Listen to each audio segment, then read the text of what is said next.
Moi! Nopea video siitä, miten saat tehtyä liukkaan herkän suksen hiihtolenkille erittäin helposti. Eli tänään tehdään napin raudoitus.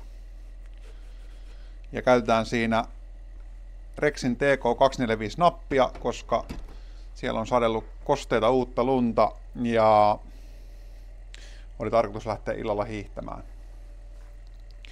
Eli mitä tapahtuu napin raudoittamisessa, niin suksi puhtaana ja levitetään suksen pohjaan reilukerrosnappia. Raudoitetaan se nopeilla lyhkäisillä vedoilla, napataan se sinne sukseen kiinni, annetaan jäähtyä, voidaan siklata kevyesti ja sen jälkeen harjaukset. Ja sitten uudelleen vielä sinne suksen pohjaan, kylmän suksen pohjaan ohut huntunappia hiertämällä, nailon harjaus ja ladulle. Alright. Mä laitan tuosta vähän rautaa potkuun lisää. Siellä sitä potkua saa pikkasen olla.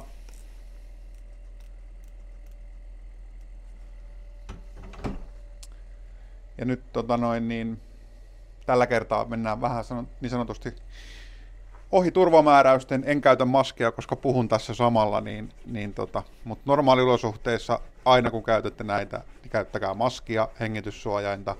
Huolehtikaa siitä, että siinä voitelutilassa on riittävä ilmanvaihto, jotta ei tule terveysmurheita. Normaalisti kun mä käytän fluoripuristeita, pulvereita ja fluorivoiteita, niin mulla on moottorimaski, jota mä käytän. Ja se on itse asiassa ihan mukava käyttää. Ei se vaatinut tottumista silloin, kun hankin sen, niin sitä käyttää ihan mielellään. Toki nykyisten voiteiden kanssa, kun ne on PFOA-vapaita ja näin poispäin, niin voi käyttää myös näitä tavallisia FFP3-maskeja. Niin se on hyvä pölysuojaus ja myöskin sitä kaasujen suojausta. Okei, suksen pohjassa on reilukerrosnappia. Se, mitä nyt tehdään, niin kiinnitetään se nappi raudalla tuonne suksen pohjaan. Raudassa on nyt lämpöä semmonen 150-160 ja nyt sitten tehdään raudoitus.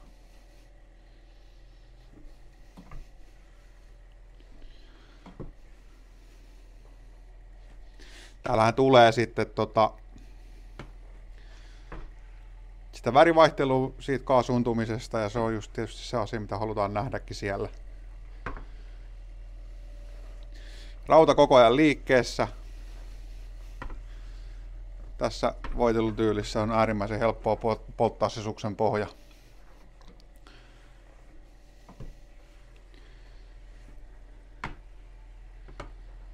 Tämmöisiä ripeitä vetoja.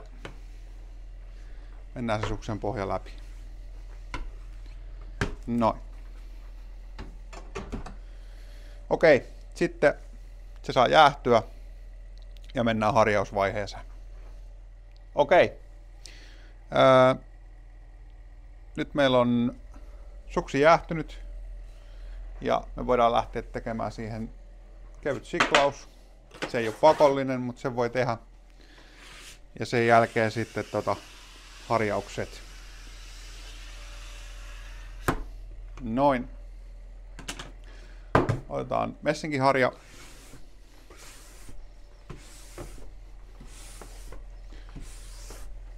Harjataan sieltä kuvio auki.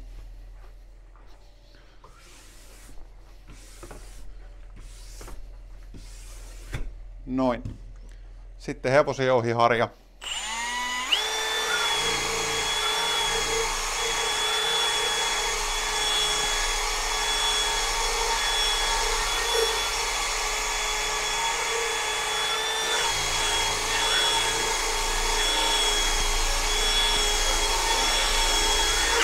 Noin. Sitten vielä viimeistelyharja.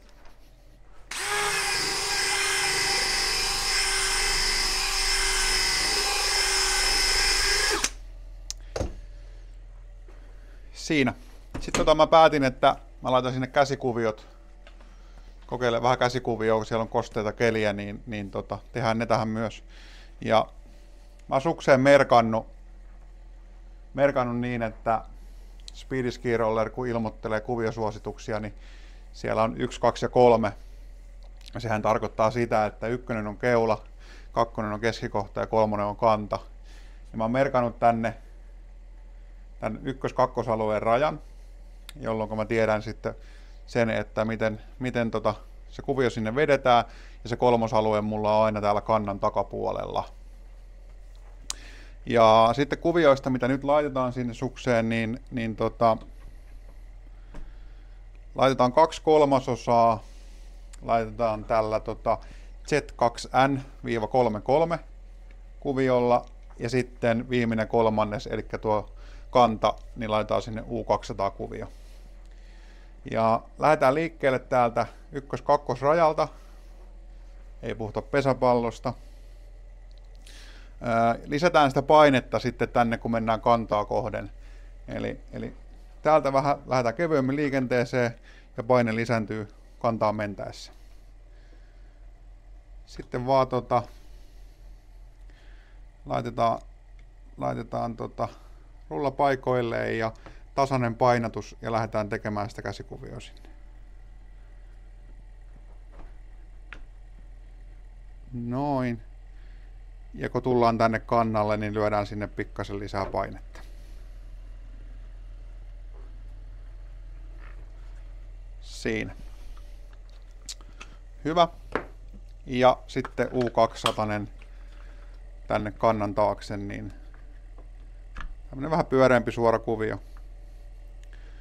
Niin se sinne sitten vielä. Se on siinä. Alright. Sitten laitetaan se herkistysnappi, joka on siis todella tärkeä, eli kylmänä laitettava nappikerros tähän viimeiseksi, jonka jälkeen se vielä harjataan. Eli nyt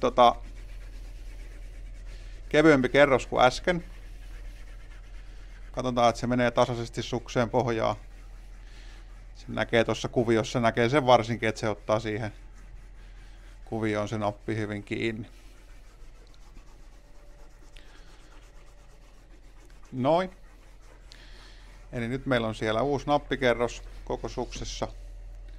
Ja sitten tehdään huolellinen nailonharjaus siihen vielä. Sen jälkeen se suksi on valmis hiihtoon.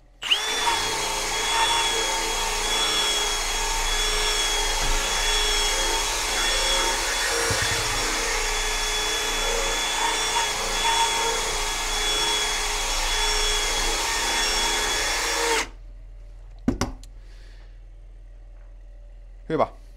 Se on valmis. Mitä hyötyjä on napin raudoittamisesta, niin fluorinappihan on samaa tavaraa kuin on